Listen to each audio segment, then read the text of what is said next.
Hey everybody, welcome back. Today, I got a kind of a short video for you. We're going to try to turn these old rusty head shears into a useful rustic handle that's super easy to make and you can use for just about anything.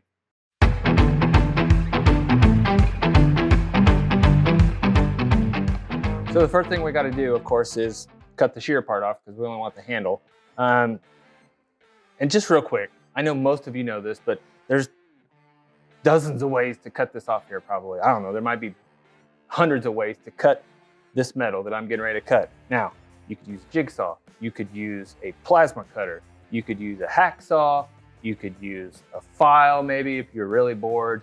I am going to use this grinder because it's what I have and it makes it easy.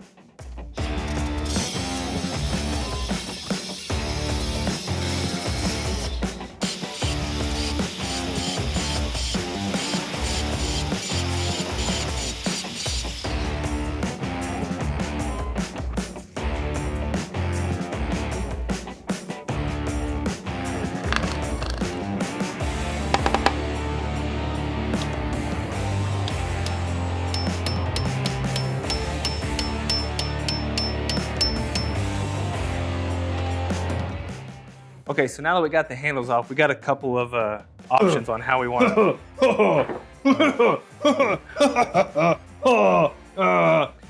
man! I know. What an idiot! It's too late now, and I really don't care as long as I got it done. That, and as long as we can move on. Can we move on now? Hey, whatever floats your boat, homeboy. Look, but this video is just gonna be pointless. I was thinking ahead what I needed to do. Wasn't thinking right. Sometimes I don't do my videos in the exact right order that they should be. Happens sometimes, all right? Hey, not by somebody knows what they're doing, you know what they're doing. Do it. I'm leaving it in the video. That's how it happens. Yeah. So get the hell on.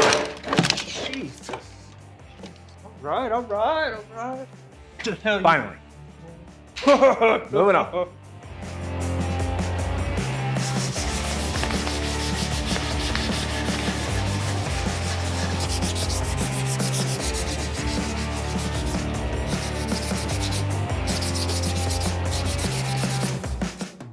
So I cleaned these up a little bit. I didn't, sand all the kind of the old patina off of them.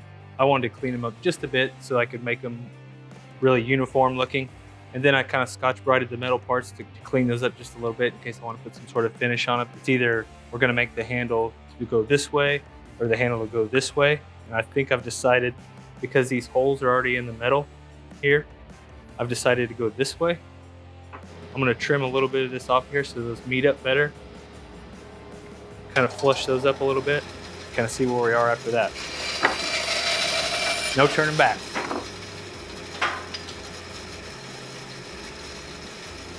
So now that we got these cut off and flattened, a little bit of a tricky part is I'm going to do my best to try to find the center of this and drill one small hole and then determine how big a dowel or how big an all thread or a piece of a bolt or something I'm going to shove in there to help substantiate these when I glue them together. I'm only going to do it on one side because then I'll show you a little trick on how to mark it evenly to the other side. But first we got to get a hole drilled in this as straight as possible. So I changed my mind. I was going to rig this up on the drill press, but I don't really have a good jig that I've made for something to be able to drill this straight. So I'm just going to drill it by hand because if there's a little bit of slop in here, that's fine because I'm going to fill it up with epoxy anyway. So I don't really care.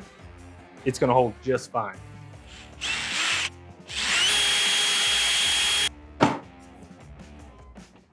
Perfect. Just where I wanted it. So I'm sure a lot of you already know this, but these little doodads here, dowel centers. I got mine at a garage sale. They look very old and decrepit, but they work just fine. Paid like $1 for them, maybe at the most. They're really good at lining up holes. You drill the appropriate size hole, stick that in there.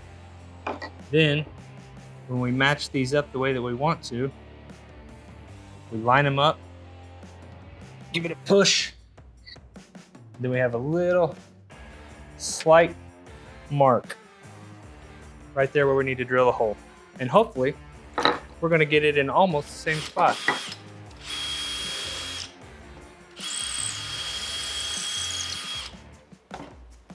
Okay, you could definitely use a wooden dowel to hold these together. I think it'd be plenty strong enough for most decorative handles, but I'm gonna use this carriage bolt that I cut the head off of just because I like the ridges. I think it'll grab onto the epoxy a little better. I like a little bit of wiggle room, and it'll be super strong when we get it glued up. So honestly, you could use really any 2-part epoxy, just a little squeeze tubes. I'm using this fancy gun, but same thing, 2-part epoxy. Work this down in there. I really want to fill up those gaps with the adhesive. So on this side. We want enough in here just to get a little bit of squeeze out. Not much. So that's it. Now, you can see we have a little bit of movement there. It's not quite square, but I can easily pull it over into square. So clamp it till it's barely tight. The dang thing is pretty straight. I'm gonna leave that set right there till tomorrow.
So we're winding down to the end here. I got this all finished. I like the color. Putting the armor seal on it really brings out the grain and makes it look nice. So next, we have the handles.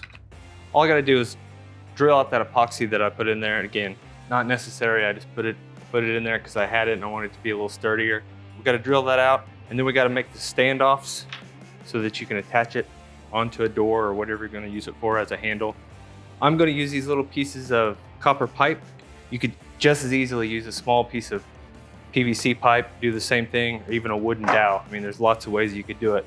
I'm using this copper tubing because this is what I have. So that is what I'm gonna use.